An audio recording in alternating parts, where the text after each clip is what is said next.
All right. So special guest, we got Carlson Choi, the CEO of CORK. I'm excited about this, Jim. I'm excited about it because cyber insurance and warranties are, like I had a conversation, interestingly, with an MSP the other day that all he works is, or I shouldn't say all, 90+% of his customers are banks. Wow. And yeah. And if you are familiar with, the audits of the FFIEC and, what the regulatory requirements are, believe it or not, a lot of it is nuanced in the audit. Like we recommend, right? And even MFA to a degree in certain aspects of their core banking, like their core banking system, as an example. Core banking is so old it doesn't even have MFA, so they have to do workarounds to get it. My point of setting the stage and the excitement of bringing on Carlson is we're going to be talking about how monitoring for security controls is changing, how warranties are changing those things, and how they're kind of the tail wagging the dog, I think, in the cyber industry. And the reason I wanted to talk about that MSP and banking, Jim, and team is because his cyber insurance conversations that he's been brought into, those drove more security MRR than the audits around the FFIEC have. So I'm not sure if anybody's experienced that, but that to me was pretty eye-opening that even the regulatory things like, we think regulation is going to drive security controls. Cyber insurance drove more. So, and then the other thing, Jim, is with cyber warranties, I think they're much more progressive. And I think we're going to see, I'm hoping, things around SaaS monitoring that progress much more efficiently than we're seeing in the cyber insurance world. It still gets me that still hasn't risen up as a top security control, but hopefully It's insane. It really is insane. One of the things not to steal anything with the this topic right now, but one of the in my presentation at Troop here, I brought somebody up on stage and I said, "You've just been in a car accident. You've got a, a slight laceration that requires 5 stitches over your eye. You've got a broken ankle. You have a compromised artery that's producing internal bleeding close to the heart. Which one do you want me to take care of first?" And the guy on stage was like, "Take care of the internal bleeding." I said, "Why?" He's like, "Well, that's the highest priority. That's the one that's going to save my life." I'm like, okay, now let's translate that to the environment, the environments that you take care of on behalf of your customers all the time. What is the most important application that they touch every single day, that every user touches, that other applications touch? It's 365 or Google Workspace if they're on that instead, right? So why aren't we doing everything we can to triage that and prioritize that treatment, right, over everything else? Yeah, it's a great segue into introducing Carlson. And Carlson, after you introduce yourself, first of all, thanks for joining us.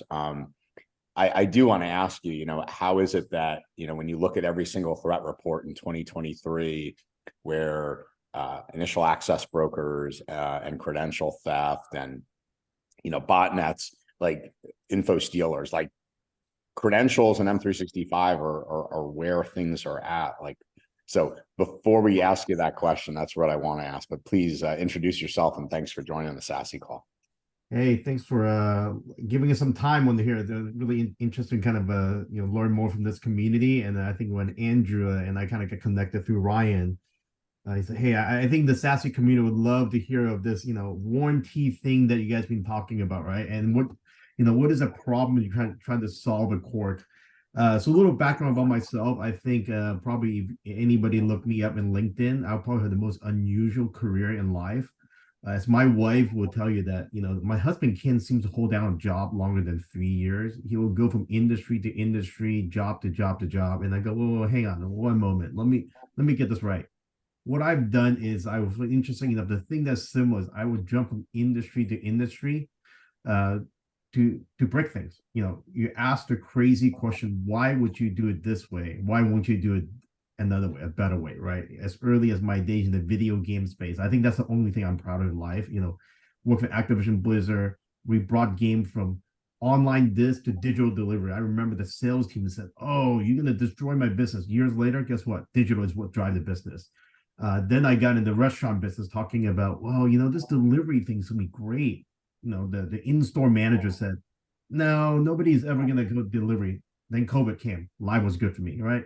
Then most recently, when I got brought into this venture, when Austin McCord, after we left Datto, is hey, look, we're looking to break into this cyber insurance thing. I gotta stop right there. I want nothing to do with the insurance space. This is a complete cigar smoking Bermuda visitors business. But he goes, we want to create a product that the channel business, the MSP space, they can make net new MRR for. And I'm like, okay, I'm ready to hear. Let's talk about this.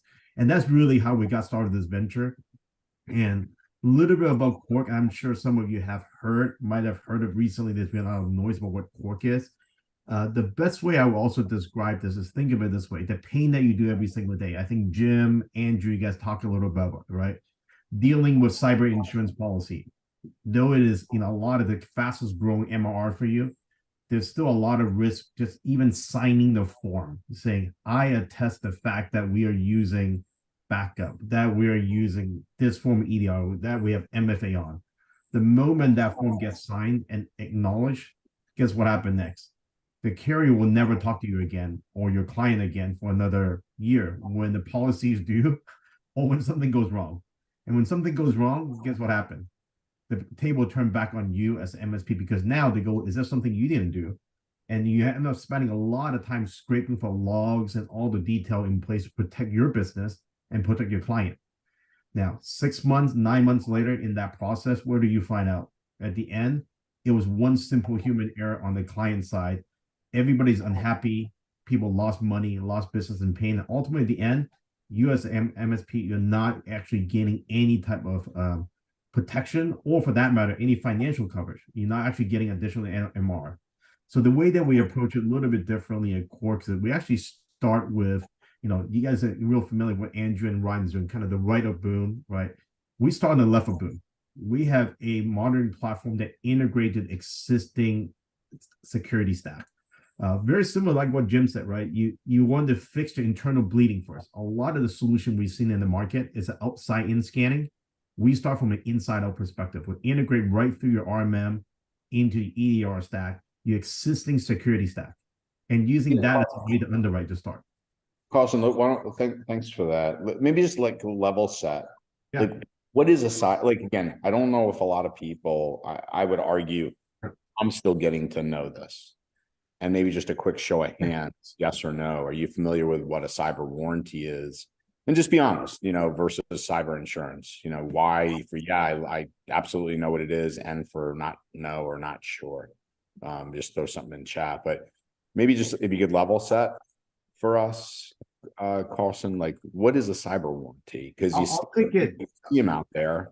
I'll put it in a good term that's easy for us. Kind of the difference between a warranty versus insurance. That insurance cover for almost anything from liability to the extension of the loss of your business, while warranty cover for a very specific event from happening. I'll take an example, right? Using Apple Care or Google Preferred Care, right? If you're a Google person or Blue Bubble, Green Bubble, right? There's a Google Preferred Care and Apple Care that protect your phone and devices that you purchase, right? In the case of glass breakage, that warranty cover for the repair for the glass. Now, in case that you broke that glass breakage, you cut your finger and you start bleeding out and you need to go get stitches on that. Well, that's the liability piece that the warranty doesn't cover, and that's where your insurance take over. So insurance take on other items that are longer tails, things that are sequentially happen based on a specific incident. So warranty cover a very specific type of incident. That's kind of how I always look. It's the easiest way to connect the dot, right? So Yeah, really cool. So maybe we can dovetail into like for help an MSP that's on the call. Like, so you mentioned, you look at it inside out, and that's one of the things we can get to, but like, can you give an example of, as an MSP, why do I care about a warranty? Like, how is it going to help me or help a client? yeah, I mean, a couple of things, right? A lot of, many of MSP that's been selling, partnering with us on the Cork side of it, they actually using it as a differentiation against the competition. They can go out for a bit for a managed service agreement. Within that, they're actually providing additional financial coverage. And actually, the word that we've been using is cyber assurance, right? With the A, right? The assurance being kind of a trifecta of three different elements. One being a security focused MSP, which is the leading arm of making the client have a good night of sleep. Second is the Cork ongoing active monitoring platform that looks for changes, look for variants, or look for new change in the environment that the MSP can act on to prevent an incident from happening. Third is a financial coverage in the form of a warranty for the client in case something does happen, right? As perfect as we all think we are, as perfect as we'll get. Human error does happen, right? If that happens, that's where the warranty kicks in, and it gives your client and you instant fund access, we call it. You immediately get a virtual credit card, start working the remediation. And because we manage our own funds and we actually back all the warranty of our own capital, we actually will do the claim process to be complete within 30 days, not 30 years, not 30 months. So because for us, the way we look at it is really helping the MSP and the small medium business get back up and running. That's our focus, and that's the uniqueness of that standpoint. That's interesting. So now for the people on this call that are interested in covering M365, where a lot of cyber insurance company, the only thing they really care about, in my opinion, and you correct me if I'm wrong, Carlson, is really the MFA. Yep. Around that. Can you guys differentiate that? Like if someone is doing active monitoring of M365 and like these, so maybe help us understand that a little. Yeah, I'll take that in that exact instant. In fact, we actually have seen very similar situation where, let's say, the way that Cork monitoring platform, unlike any other insurance company, are you using M365 cloud email? Or do you have MFA on? You check the box, yes. They never really check if it's really happened, right? But human error happens. Let's take, for example, help desk rep goes in. Hey, Andrew, you got this issue. Let me turn off the MFA, do a diagnostic, right? Get everything sorted out. At the end of the help desk call, guess what happened? They forgot to turn MFA back on, right? That's an incident I'm sure many MSP here in the call probably might have happened in the past. Cork, our platform will look for those changes on a continuous basis the moment that you guys are enrolled. Then we'll go, wait a minute, hey, Jim, by the way, when you guys finish that call with Andrew, you actually did not turn that MFA back on. You need to go flip that switch back on. That's actually a usual incident. Another one that we have seen is that for some of your clients, you might be using two different stack. You might use M365 as your cloud email, and you might be using Okta, for example, as your MFA, right? The single sign-on.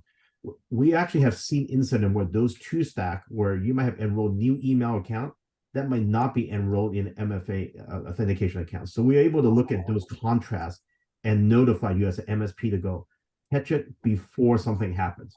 So again, we focus a lot of the effort on the left of boom to prevent an attack from happening. If it does happen, then it pays off, versus a lot of the insured product you've seen out there today.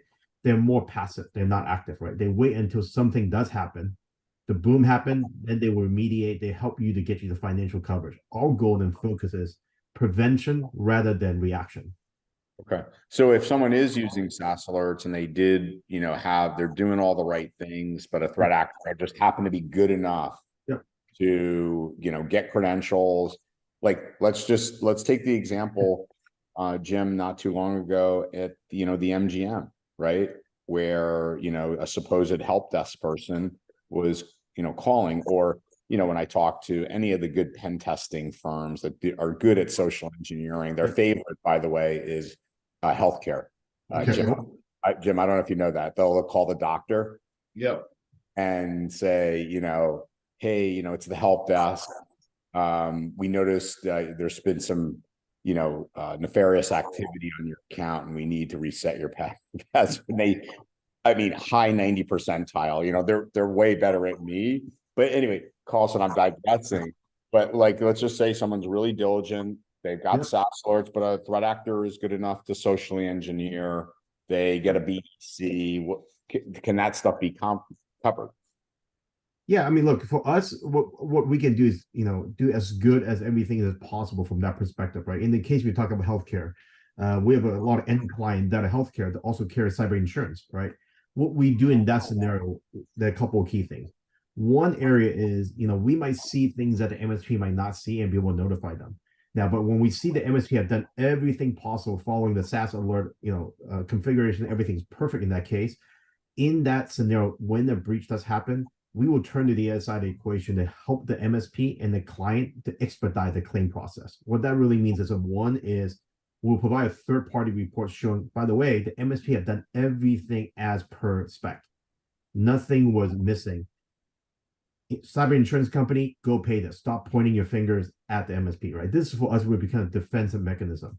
Second is that at the end, just like we're talking about, we have instant fund access. Even in that case, we will give the MSP and the client instant fund access to have some dollars to start work with to put, maybe for example, put up a parallel environment, run the backup. So now they can actually get the business keep running instead of stopping the business. And third, at the end of that, let's say insurance claim process, let's say it took 6 months, right? Every single insurance policy are different. I've read about probably 100 plus of them, and they all gibberish, to be honest. Like they're very like cryptic, right? There's things that are covered, there are things that are called co-insurance and deductible plus this. Let's say the end client end up with a $30,000 bill that they had to pay for co-insurance, which is like kind of co-pay for medical plus deductible. That's where our warranty comes in to cover that for your end client. So your end client will have $0 out, have early fund access, and more importantly, now that we can help expedite the process, providing an audit of the MSP partner have done everything possible. But guess what? This threat actor was just that good. They found this little hole. They found it. That's it. There's no error on any part.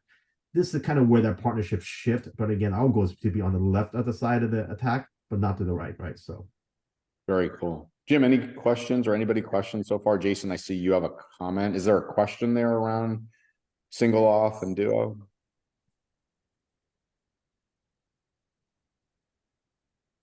Jason? No? Yes. by the way, I also got a Dan Somuski, my CTO, in here. In case you go super deep on tech, he's the man. He's going to be able to give you the extra depth into the detail. Yeah, as an MSSP, I'm super excited about what I'm seeing. I wasn't expecting this today, but certainly make a phone call when I get off here. But we do have external MFA platforms like Duo and a number of others that are used obviously by MSPs. Yep. When they report in to Office 365, it shows a single auth, right? So when with the banks that we constantly have to prove to the FFIC or NCUA examiners that we are truly using dual auth. Yep. And provide all these logs externally. And I know that you monitor those environments for enforcement or lack thereof. And I'm just wondering if that's a hiccup for you guys, that these external MFA tools don't report correctly into Microsoft for dual auth. And if that's a question for your tech guy, that's fine. I just something I came up with as you were talking. I see Dan popping up. He wants to make sure I get the answer correctly. See, this is what a great CTO is. He's like, okay, I'm not going to let the CEO speak and make sure he get it right. So this is we definitely cover Duo and can tie that to the M365 account. We pull from both integrations and we could cross compare, and we know that you're covered. Yeah, I'll say this. It was interesting because when we started this journey a year ago, a lot of our folks here in the engineering side of the equation are all ex-Datto. We all bleed Datto blue, but then you come up in the world where we need to be acknowledged how MSP community works. You guys use any tools possible that's the best of breed for you and for your client. So our platform, we actually decided our best is support, the most popular tools, all the major RMM tools, EDR, MFA tools we do support, and we cross-reference again. And that's really where the additional dimension that you get from that perspective. So, and I'm glad that we're actually hitting the right message in place for what you guys need, because that's, it's been a lot of hard work for the team to make sure that this integration does work and deliver what you need and, give you a good night of sleep. Carlson, I'm gonna go out on a limb here because this is again, Jim's kind of kicked this off, is like that we sit here and rack our brains on, you know, I think a big differentiator for you guys could be the, 365 side, meaning, this is the Achilles heel. If you look at the majority, certainly of SMB attacks, right? It's going to be through an initial access broker. It's going to be through a credit compromise. Again, guys, don't shoot me. Could there be a vulnerability around, an externally facing? Yes, I get that. But, this is where we're seeing it also. Have you guys thought about that, Carlson? Like, hey, M365 and Azure configuration is really where, we want to focus and talk to MSPs. Like, hey, if you guys are doing this, this is a real differentiator. This is how we can partner and go to market, with a dual kind of SaaS alerts kind of offering. So. Yeah, no, this is exactly why we're now, we officially came out of the stealth mode at the end of May this year, right? And we've been doing what we call early access program, was really getting some early MSP in, getting a lot of great feedback. Even to, we have clients that don't even know what they're doing. How do we get this packaging into place? And now we're getting further into the market. And this is why I want to come on the community like this to understand what you guys want, right? What do you want to see? Because at the end, this tool is not made for ourselves, it's made for you guys from the integration perspective. From an M365 perspective in Azure, we're hearing a lot of that. That's a very similar message that we've been hearing. So that's definitely, in line with what we're saying. Yeah. I don't know if Dan have any additional to add to that perspective, because I know he have a lot of depth discussion when it comes down to integration and the roadmap that we're running. Yeah, there's a lot of opportunity there, and I think we'll definitely be going in that direction. Right now, we integrate with M365 and then all third-party email security systems that you could plug into there, so we could cross-compare across that too. Yeah, Chip, Jim, any thoughts on that? Because I think this is where, this is the Achilles heel. And, Jim, you and I, how many times have had the conversation about, well, this client won't pay for it, or, you know what I mean? We deployed it to 5 of our customers, to me, this is, not only could they drive more MRR from a monitoring like this, but also the customer could be covered at the same time. It's a great conversation. Yeah, definitely. It opens up the conversation. I think is a great benefit at the same time. All right. So Carlson, this is really interesting. Can you educate everybody on the traditional, what cyber insurance does outside in versus the future, which is really inside out underwriting? Yeah, so pretty much the way that, a year ago, I knew nothing about the insurance space. A year later, I still know nothing about the insurance space. The only thing I know is that it's a mystic art, right? The way that underwriting do today for all cyber insurance, and even the one that says we have a security score, they do what we call outside in scanning. They do pen testing, they do security scoring of your outside perimeter, how healthy you are. Kind of like, I think Jim take a good example, right? Is my cut on my head, right?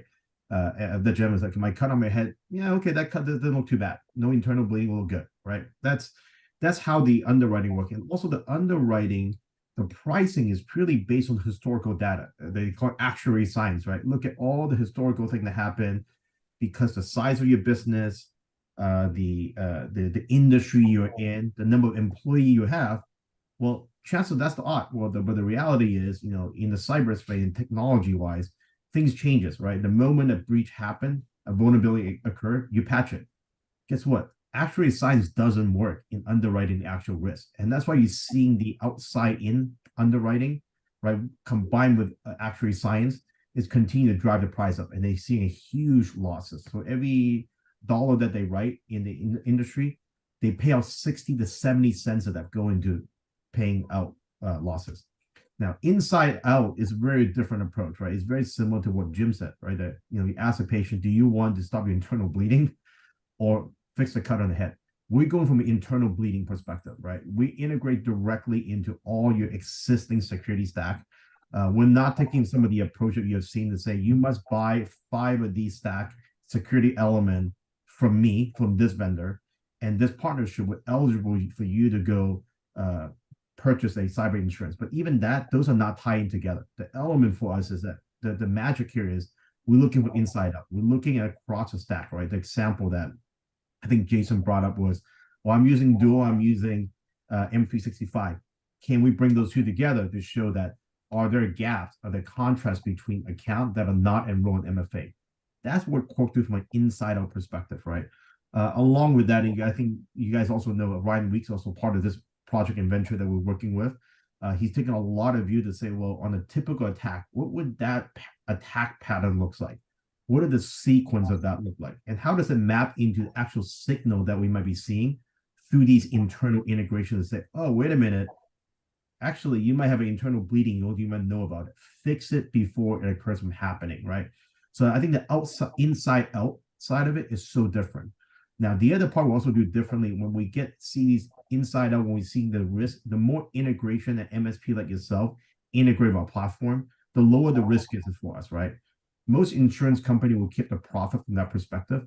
The way that we've done it is that every time you make an integration, we will give you a discount on your pricing. So you're actually making more net new MRR in this case. Now, you can decide you want to pass it back to your client. Now, some of our MSP now today will just say, I'm just going to eat up the cost and put as part of my managed service agreement, full fleet deployment. Now I know I have the financial coverage for my client as a differentiator, and they can upsell the bigger package. Or some MSPs say, hey, I'm going to keep the margin there.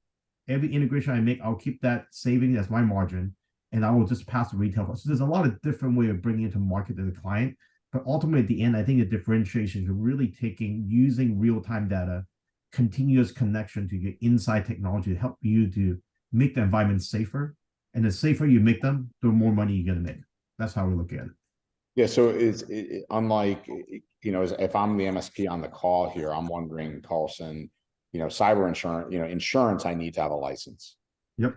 Is warranty different, number one, in terms of selling it? Number two, do you guys have people that can, go, hey, we really want to talk to you guys about your M365 configuration and, lack of MFA. We have concerns, we brought some, we'd love to have a conversation, or we'd love to do a webinar with, to a bunch of our customers on this, maybe the risk of, credential theft and initial access brokers, and how to tie, a SaaS Alerts warranty type offering together. How can you maybe close us out with that? Yeah, I'll close you out with this. The warranty is the beauty of this. The warranty is warranting the performance of the monitoring platform which CORK provide to you as an MSP.